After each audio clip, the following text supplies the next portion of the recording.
इनके वैल्यूएशंस पर थोड़ी टिप्पणी कीजिए।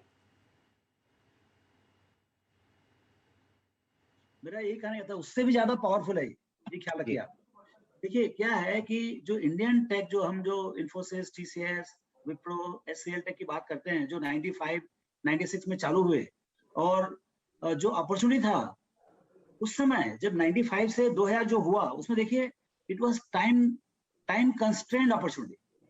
जी। आपको जो डिफिकल्टी थी Y2K की, वो आपको 3 साल के अंदर सॉल्व करनी थी, दुनिया का प्रॉब्लम।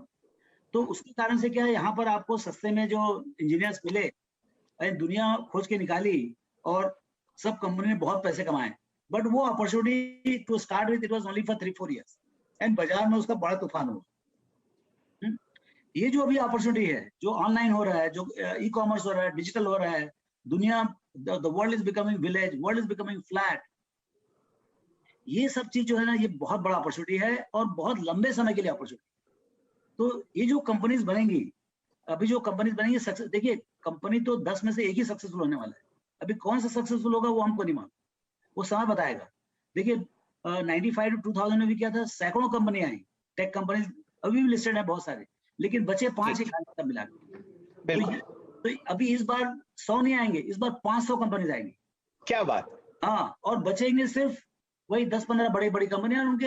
अच्छा, खास बात क्या है, देखिए वो जो 95 2000 हुआ टेक का, उसमें सब कंपनी का बिजनेस मॉडल मोरलेस सेम था। इंडियन कॉस्ट, अमेरिकन वैल्यू, $5 में इंडिया में बनाने का सॉफ्टवेयर और $25 में बेचने का, ये मॉडल था उसका। लेकिन सब कंपनी यही था, सेम कस्टमर थे, सेम कॉस्ट स्ट्रक्चर था। यहाँ डिजिटल में सब चीज अलग है।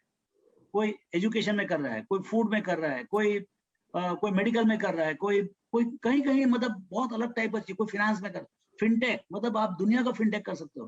तो क्या है कि ये बहुत बड़ा अपॉर्चुनिटी है, और ये बहुत लंबे समय का अपॉर्चुनिटी है, एंड इसके लिए जीतने के लिए बहुत ज्यादा कॉम्पिटेंसेस चाहिए। तो अभी तो क्या है, कॉम्प्लेक्स सिचुएशन है, तो उसमें क्या है, देखिए जीत बहुत बड़ी होने वाली है। तो हर आदमी शेयर बाजार में, देखिए कंपनी तो जीतेगी 10 साल में, लेकिन शेयर बाजार में उसकी जीत और हार 2 साल में होने वाली। रामदेव साहब, 10 साल का अगर आप बिजनेस प्लान देखें और बढ़िया मूव अगर आपको वहाँ पर टॉप लाइन और प्रॉफिटेबिलिटी में आता हुआ दिखे, तो बाजार रिटर्न 2 साल में ही देता हुआ दिखता है। ज़रा आईटी की चर्चा को और बढ़ाते हैं। रामदेव जी, ज़रा टिप्पणी कीजिए मिड कैप आईटी की वैल्यूएशंस पर। कई हम लोगों ने स्टॉक्स देखे, जैसा कि माइंडट्री और कोफोर्ज, जिन्होंने बहुत शानदार रिटर्न आपको दिया है पिछले 6 महीने 1 साल में। किस तरीके से आप कॉन्फिडेंट हैं इस आईटी बूम के फिलहाल यहां से? हाँ जी, देखिए क्या, ये जो अपॉर्चुनिटी खुला है, सिंस ये जो जो ट्रेडिशनल आईटी है, इंडियन आईटी है, वो सर्विसेज कंपनी है। जी। They are not, I would say, strictly digital companies, they are actually digital enablers. मतलब आपको डिजिटल कंपनी बनानी है, तो उसका जो सर्विसेज जो होगा, सामने जो प्रोग्रामिंग होगा, वो ये कंपनी करके देंगी। तो इनका काम जो है काफी हेड काउंट ड्रिवन है। जी। हाँ, so the world wants to go digital overnight, लेकिन उतना कैपेसिटी इन कंपनीज के पास है नहीं।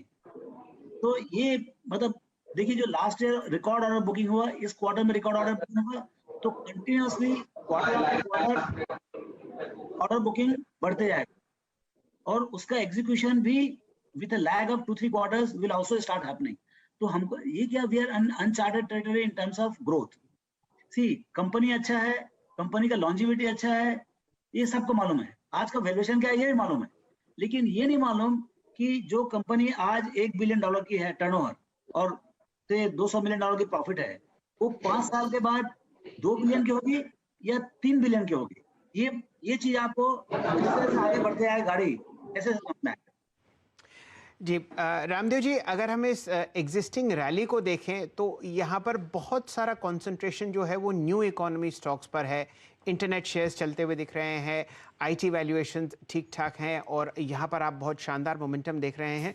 लेकिन उनका क्या, जैसे ऑटो और मेटल इंडस्ट्रीज, यहाँ पर आप किस तरीके का मूव आते हुए देखते हैं आगे आने वाले कुछ सालों में?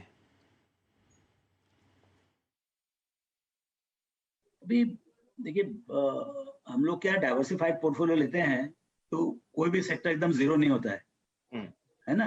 तो ऑटोमोबाइल भी है, उसमें भी अंडर परफॉर्मेंस चल रहा है, क्योंकि अब ये सेमीकंडक्टर नया प्रॉब्लम आ गया है। हम लोग सोच रहे थे भाई ये ओपनिंग अप में सबसे ज्यादा हमने क्या बोला था कि भाई जो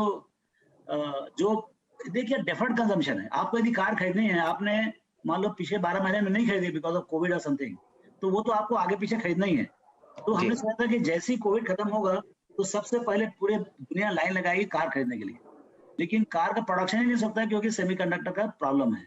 हम्म। तो उसी कारण से क्या है, ये जो रिकवरी है वो थोड़ा डिले हो गई। तो मुझे लगता है कि अब ये सेमीकंडक्टर प्रॉब्लम 2 महीने का है या 3 महीने का मुझे नहीं मालूम, लेकिन जब तक ये प्रॉब्लम सॉल्व नहीं होता है, बाजार में क्या है, अपॉर्चुनिटी है, बिकेंगे, कार्स बिकेंगे, लेकिन जब तक प्रॉब्लम सॉल्व नहीं होगा 2-3 महीने तक, तब तक मेरे ख्याल से स्टॉक्स भी सबड्यूड रहेंगे। और जैसे जैसे सेमीकंडक्टर प्रॉब्लम सॉल्व होगा, वैसे जी। वैसे प्रोडक्शन पिकअप होगा और डिमांड तो है ही अच्छा। तो जी। मेरे ख्याल से काफी रिकवरी आएंगे ये ऑटोमोबाइल स्टॉक में। रामदेव जी, एक अलग